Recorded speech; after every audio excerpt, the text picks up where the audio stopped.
Bismillahirrahmanirrahim. Assalamualaikum warahmatullahi wabarakatuh.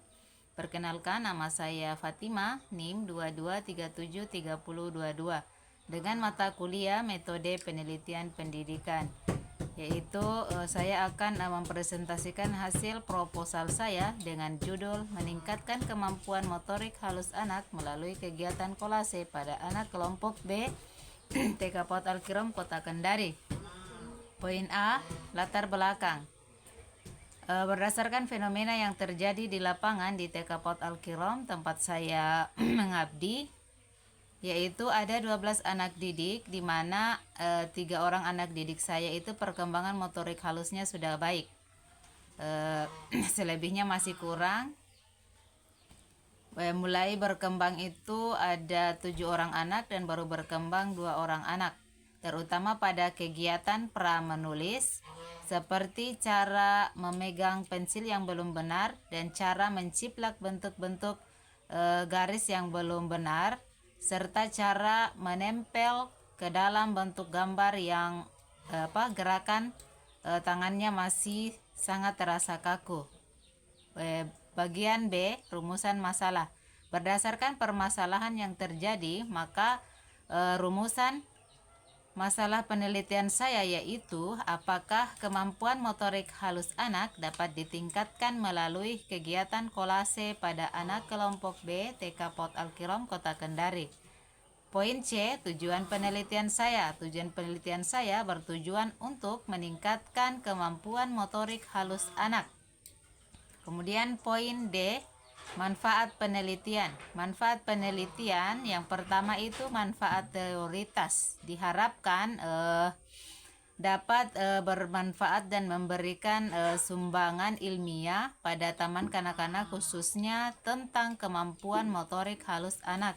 Kemudian yang poin 2, manfaat praktis. Manfaat praktis yang pertama itu bagi guru.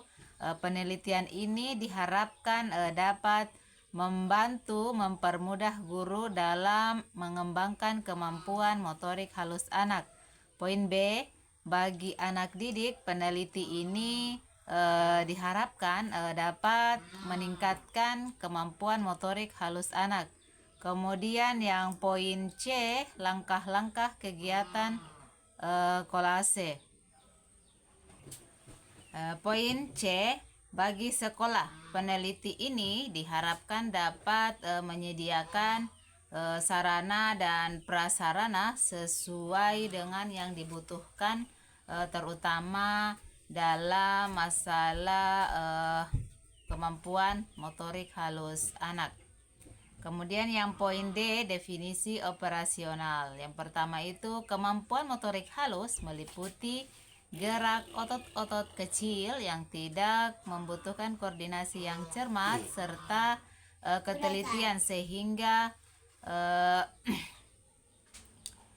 memerlukan latihan dalam pengembangan pengendalian gerak tubuh seperti dalam menciplak, merangkai, mengancingkan baju, menempel, memegang, dan sebagainya.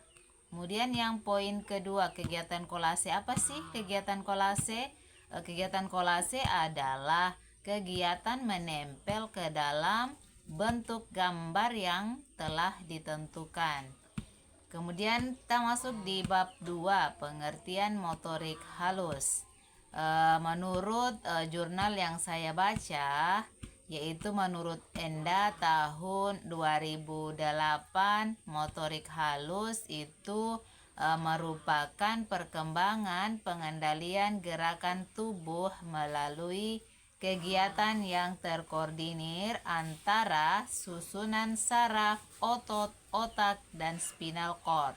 Motorik halus yaitu gerakan yang meliputi gerak otot-otot kecil seperti keterampilan menggunakan jari jemari tangan, kemudian gerakan pergelangan tangan yang tepat. Pendapat ini dikemukakan oleh Bambang Sujiono tahun 2002 halaman 14. Kemudian yang bagian B, teknik kolase. Apa sih pengertiannya kolase? Di sini saya menurut para ahli Wikipedia Bahasa Indonesia, kolase adalah komposisi aristik yang dibuat dari berbagai bahan seperti kertas, kain, logam, kayu, dan lainnya yang ditempelkan pada permukaan gambar. Ya. Yang poin C, langkah-langkah kegiatan kolase. Yang pertama, 1, guru dan anak mempersiapkan alat dan bahan yang dibutuhkan. Kemudian yang kedua, guru membimbing anak menggambar pada satu sketsa lukisan yang akan dibuat. Kemudian yang ketiga, guru mengarahkan anak agar mengasingkan gambar yang sudah dibuat, lalu mengambil bahan yang akan digunakan sesuai gambar yang sudah dibuat. Kemudian yang poin keempat, guru membimbing anak menempelkan bahan yang telah disiapkan secara merata di atas seluruh permukaan gambar yang sudah dibuat. Kemudian yang poin 5, guru itu mengarahkan anak untuk mengeringkan permukaan gambar yang sudah ditempel agar dapat melekat sempurna dan kuat ketika akan digunakan nantinya. Kemudian yang poin 6, setelah kering, hasil kegiatan kolase tersebut dapat dimanfaatkan sesuai keinginan. Kemudian yang poin F, kerangka berpikir. Dapat diketahui bahwa agar potensi kemampuan motorik halus anak berkembang, maka peran guru itu menjadi penting, terutama dalam kegiatan kolase. Dalam pembelajaran oleh guru menjadi salah satu penentu perkembangan kemampuan motorik halus anak. Kemudian yang poin G, hipotesis tindakan. Berdasarkan uraian yang telah dipaparkan, maka dapat dikemukakan hipotesis tindakan pada penelitian ini adalah kemampuan motorik halus anak dapat ditingkatkan melalui kegiatan kolase pada kelompok B TK PAUD Al-Kirom Kota Kendari. Bab 3, poin A, jenis penelitian. Penelitian ini adalah penelitian tindakan kelas. Penelitian tindakan kelas adalah suatu kegiatan yang dilakukan oleh guru atau bersama-sama dengan orang lain yang bertujuan untuk meningkatkan mutu proses pembelajaran di kelas. Kemudian yang poin B, setting penelitian. Setting penelitian ini dilaksanakan pada bulan Juli hingga September semester 2 tahun pelajaran 2024 sampai dengan 2025 pada kelompok B PAUD Al-Kirom Kota Kendari. Poin C, subjek penelitian. Subjek pada penelitian kelompok B usia 5 sampai 6 tahun berjumlah 12 anak. Terdiri dari 7 orang anak perempuan dan 5 orang anak laki-laki. Kemudian yang poin D, faktor yang diteliti. Faktor yang diteliti adalah di sini faktor yang saya teliti ada 3 ya. Yang pertama, faktor anak didik. Faktor anak didik mengamati aktivitas anak-anak di dalam kelompok yang mengikuti proses kegiatan pembelajaran dalam meningkatkan kemampuan motorik halus anak melalui kegiatan kolase.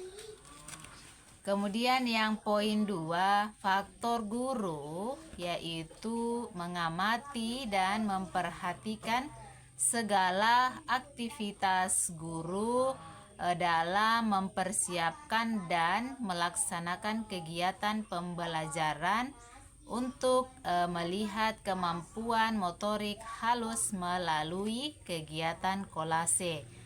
Kemudian yang poin 3, faktor proses pembelajaran.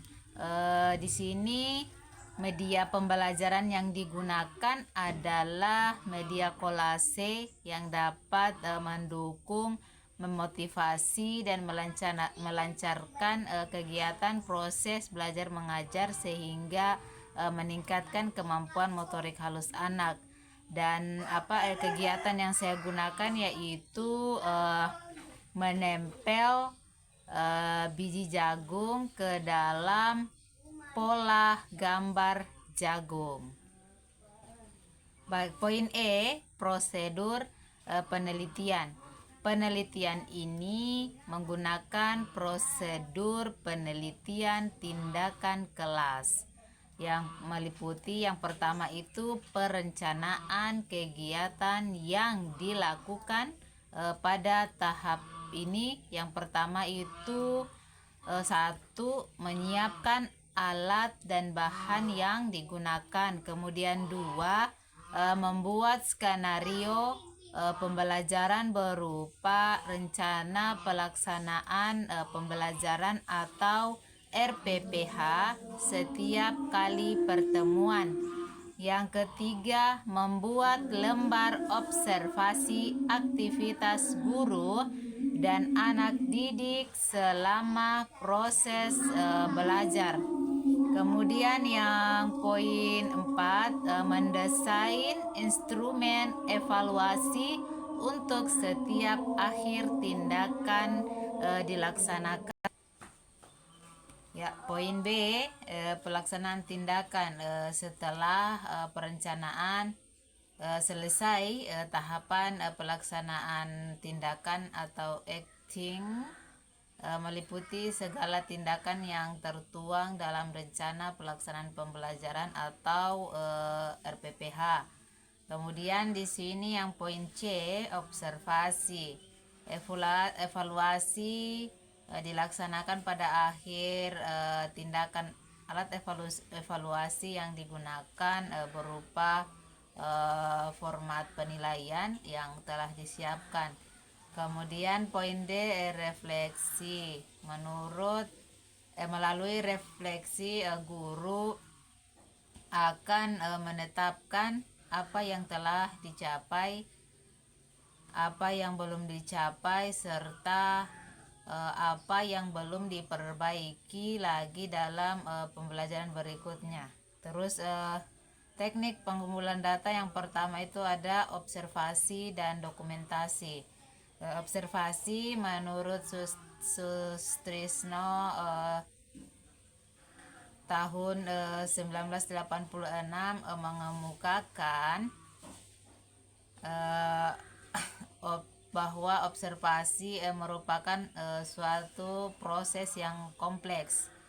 Kemudian ada dokumentasi. Dokumentasi itu seperti catatan peristiwa yang sudah berlalu atau dokumen, bisa berbentuk tulisan, gambar, atau karya-karya monumental dari seseorang. Kemudian teknik analisis data, di sini nilai perolehan sama dengan sigma BSB dikali 4 ditambah sigma BSH dikali 3 ditambah sigma MB dikali 2 ditambah sigma BB kali 1 dikali 100% dibagi jumlah indikator. Instrumen penilaian yang pertama itu rencana program pembelajaran harian atau RPPH. RPPH adalah perangkat pembelajaran sebagai pedoman guru dalam mengajar dan memuat kompetensi dasar.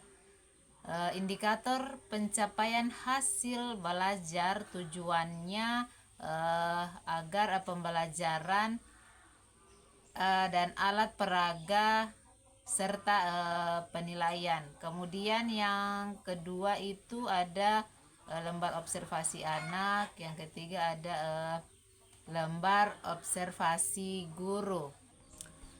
Indikator penilaian yang pertama, satu anak dapat menggerakkan jemarinya membuat pola gambar bentuk jagung. Yang kedua, anak dapat mengontrol gerakan tangan yang menggunakan otot halus membuat pola gambar berbentuk jagung. Terus yang ketiga, anak dapat menjumput butiran-butiran jagung. Terus yang keempat, anak dapat menyusun butiran-butiran jagung kering ke dalam gambar bentuk jagung dengan rapi.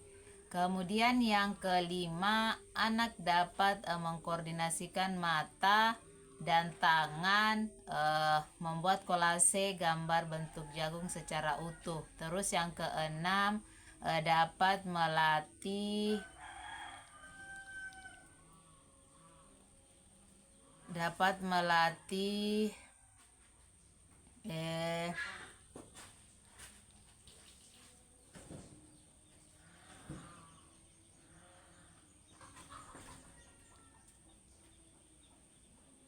ya itu saja. Kemudian itulah indikatornya yang hanya 5 poin saja. Terus apabila mencapai 75%, maka dikatakan berhasil. Namun apabila tidak mencapai 75%, maka penilaian tidak berhasil. Baiklah, itulah pemaparan proposal saya dengan judul meningkatkan motorik halus anak melalui kegiatan kolase pada anak kelompok B TK Potal Kirom Kota Kendari. Lebih dan kurangnya mohon disempurnakan. Billahi fisabilil haq fastabiqul khairat. Wassalamualaikum warahmatullahi wabarakatuh.